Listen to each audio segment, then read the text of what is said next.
Hello friends, welcome to my channel. Today we are going to discuss about principles of program planning. हमने मेरी पहली वाली video में हमने कुछ बेसिक कंसेप्ट समझे थे प्रोग्राम प्लानिंग के रिलेटेड, और हमने एजम्पशंस पढ़े थे कि हम किन किन एजम्पशंस को मानते हैं एक्सटेंशन प्रोग्राम प्लानिंग के लिए, और ये जो एजम्पशन थे वो बॉयल ने दिए थे। अब हम आज पढ़ेंगे principle of programme planning. So the first principle is extension program should be based on on analysis of the past experiences, present situation and future need. जो एक्सटेंशन प्रोग्राम होते हैं, मतलब जिन प्रोग्राम को हम कंडक्ट करवाना चाहते हैं, वो वेस होते हैं किस पे कि हमने पास्ट में हमारा क्या, मतलब हमारा एक्सपीरियंस क्या रह चुका है। कि मान लीजिए कोई मतलब ड्राउट आई या पे कोई फ्लड आई, तो फिर हमारा क्या एक्सपीरियंस है जो हमने हमने पास्ट में किया, हमने उसे कैसे कंट्रोल किया, तो उन एक्सपीरियंस पर बेस्ड होता है। और हमारी अभी की सिचुएशन क्या है कि मतलब क्या चल रहा है, अभी हमारे पास क्या प्रॉब्लम है, तो उस पर डिपेंड करती है। कि मान लो हमारे पास अभी फ्लड आने वाली है, बारिश बहुत ज़्यादा हो रही है, तो फ्लड आने वाली है, तो हम उसे कैसे कंट्रोल करें और हमारी फ्यूचर में क्या नीड है। तो एक्सटेंशन प्रोग्राम बेस होते हैं इसी पर ही। Analysis of the past experience, present situation and future need. हम क्या करते हैं, वहाँ के जो लोकल पीपल है उनसे हम इंफॉर्मेशन लेते हैं, उनकी सिचुएशन के से रिलेटेड वहाँ की जो इंफॉर्मेशन है उसे कलेक्ट करते हैं, और फिर जो सिचुएशन है उसे एनालाइज करने के बाद उनको हम हमने जो पास्ट एक्सपीरियंस में हमने क्या सीखा, मतलब उन लोगों ने पास्ट एक्सपीरियंस में मतलब हमारे अपने पास्ट में क्या सीखा उसे इंटरप्रिटेट करते हैं, और फिर अपनी फ्यूचर नीड, उनकी क्या फ्यूचर नीड है उसको उसमें हेल्प करते हैं। So this is the first principal.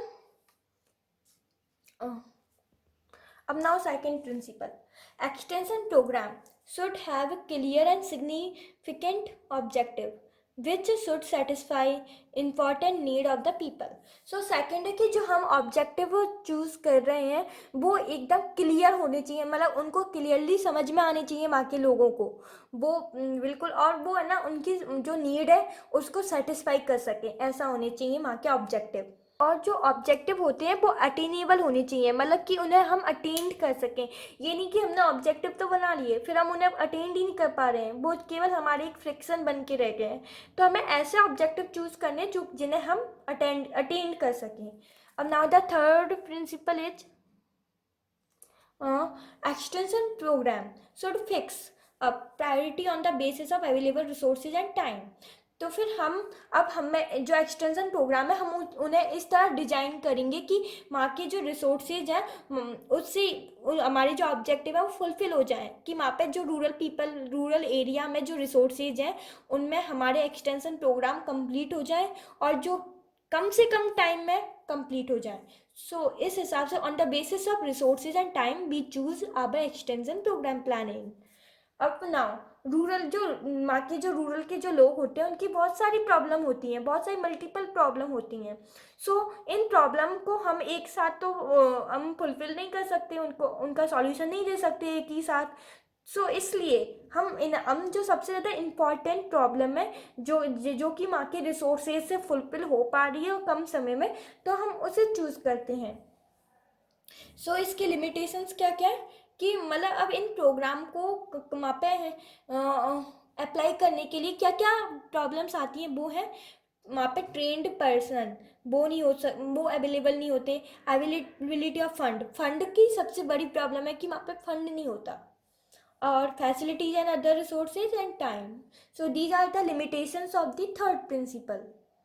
और जो एक्सटेंशन जो प्रोग्राम होते हैं ना वो अपने आप में मतलब क्लियरली इंडिकेट कर देते हैं कि वहाँ पे अवेलेबिलिटी है और यूटिलाइजेशन प्रॉपर हो रहा है क्या रिसोर्सेज का, मतलब कि कितनी अवेलेबिलिटी है, मतलब किस रिसोर्सेज की कितनी अवेलेबिलिटी है, उनका प्रॉपर यूटिलाइजेशन हो रहा है या नहीं, तो उनको भी ये क्लियरली आइडेंटिफाई करता है। Where from the fund facilities supplies and needed personnel सेल भी अवेलेबल, कि कहाँ पर जो फंड है जो पैसा है हमें अवेलेबल होगा, कहाँ पर जो फैसिलिटीज जो हमें चाहिए उस एक्सटेंशन प्रोग्राम को सक्सेसफुल बनाने के लिए वो कहाँ से हम लाएं, और वो सप्लाई कहाँ से करेंगे, और जो पर्सनल मतलब कि जो प्रोफेशनल जो हमें इंडिविजुअल चाहिए वो हमें कहाँ से मिलेगा। इनको और हम किस तरह से यूटिलाइज करें, तो यही होता है हमारा एक्सटेंशन प्रोग्राम का फोर्थ प्रिंसिपल। अब आता है फिफ्थ प्रिंसिपल, वो कहता है extension programme should have general agreement at various level. Means मतलब कि जो एक्सटेंशन प्रोग्राम है वो मतलब अलग अलग लेवल पे बनते हैं। तो फिर है ना, जो मतलब जैसे कि एक डिपार्टमेंट ने एक एक्सटेंशन प्रोग्राम बनाया और दूसरे डिपार्टमेंट में दूसरा बना लिया, तो फिर वो एक दूसरे के जो काम है, वो डिपार्टमेंट है, वो एक दूसरे के काम में अड़चन ना पैदा करे। तो ये भी एक्सटेंशन प्रोग्राम को कंफर्म करना चाहिए, जो भी मतलब कि ताकि एक जो एक्सटेंशन प्रोग्राम है वो दूसरे के काम में अड़चन ना डाले। सो ये भी एक प्रिंसिपल है एक्सटेंशन प्रोग्राम का। अब आता है नेक्स्ट प्रिंसिपल, ये है extension programme should involve people at local level. यानी कि जो लोकल पीपल है उनका पार्टिसिपेशन मस्ट है किसी भी एक्सटेंशन प्रोग्राम को सक्सेसफुल होने के लिए। So this is the sixth principle and it is the most important principle. अब now the seven principle is extension programme should involve relevant institution and organisation. So extension programme क्या होता है, उसमें हम एक अच्छे इंस्टीट्यूशन और ऑर्गेनाइजेशन को भी इन्वॉल्व करना जरूरी है, क्योंकि एक आइसोलेशन में तो वो एक्सटेंशन प्रोग्राम कंप्लीट नहीं हो सकता। इसलिए इसे है ना किसी इंस्टीट्यूशन या ऑर्गेनाइजेशन का सपोर्ट की आवश्यकता होती है। सो इसलिए हमें जो इंस्टीट्यूशन और ऑर्गेनाइजेशन को भी इन्वॉल्व करना चाहिए एक्सटेंशन प्रोग्राम प्लानिंग में। अब now the eighth principle is extension programme should have definite plan of work. अब ये प्लान ऑफ वर्क क्या होता है, मतलब कि जो प्लान ऑफ वर्क इसका डेफिनेट होना चाहिए, जो कि वहाँ पे समझ में आए लोगों को।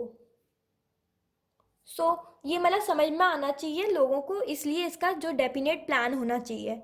अब कि हम एक, जैसे कि आज मुझे ये करना है, आज मुझे एक्सटेंशन एजुकेशन का फर्स्ट चैप्टर पढ़ना है, कल मुझे सेकंड चैप्टर पढ़ना है, तो ये भी हमारा मतलब प्री प्लान्ड है। तो इस तरह से हम ये एक प्लान ऑफ वर्क तैयार करते हैं, जैसे कि हम अपना पढ़ने का टाइम टेबल तैयार करते हैं, इसी तरह से एक्सटेंशन प्रोग्राम का भी एक प्लान ऑफ वर्क तैयार होना चाहिए कि किस तरह से वो एग्जीक्यूट हो। Okay. अब now the ninth principle is extension program should provide for evaluation of result and reconsideration। मतलब कि जो हमने एक्सटेंशन प्रोग्राम को हमने परफॉर्म किया, फिर हम उसे मतलब परफॉर्म करने के बाद हम एवेल्युएट करेंगे रिजल्ट को, मतलब कि हमारा जो एक्सटेंशन प्रोग्राम है वो फुलफिल हुआ या नहीं, उसने पीपल वहाँ के जो लोग हैं उनके अंदर डिजायरेबल चेंजेस क्रिएट किए या नहीं, तो उसको हम देखेंगे by the process of evaluation. हम इवैल्यूएशन से देखेंगे कि वो रिजल्ट, कि उसमें कोई डेफिशिएंसीज तो नहीं है, हमारे एक्सटेंशन प्रोग्राम में कोई डेफिशिएंसीज तो नहीं है, और वो कहाँ तक पहुँच चुका है और हमें क्या क्या इम्प्रूवमेंट की आवश्यकता है। तो ये हम evaluation through the process of evaluation से आइडेंटिफाई करते हैं। और यदि मान लीजिए कोई डेफिशिएंसी आ रही है हमारे प्रोग्राम में, तो फिर हम जाते हैं रिकन्सिड्रेशन पे। तो रिकन्सिड्रेशन में क्या होता है, हम उन प्रोसेसेस को दोबारा से अप्लाई करते हैं, रिपीट करते हैं। अगर कोई डेफिशिएंसी आती है through the process of evaluation से, यदि कोई डेफिशिएंसी आती है तो हम हमारे स्टेप्स को दोबारा से रिपीट करते हैं।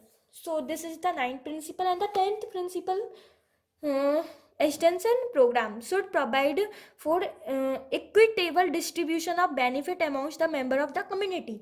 यानी कि जितने भी मेंबर्स हैं किसी एक कम्युनिटी में, मतलब मान लीजिए 100 मेंबर्स हैं या फिर 10 मेंबर्स हैं, तो उन सारे मेंबर्स को इक्वली बेनिफिट प्रोवाइड करना है through the process of extension programme planning.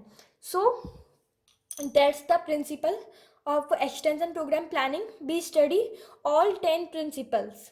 So in my next class we are going to discuss about steps in extension program planning, and this is the most important video for all of you, so don't miss the class. Okay, thanks for watching.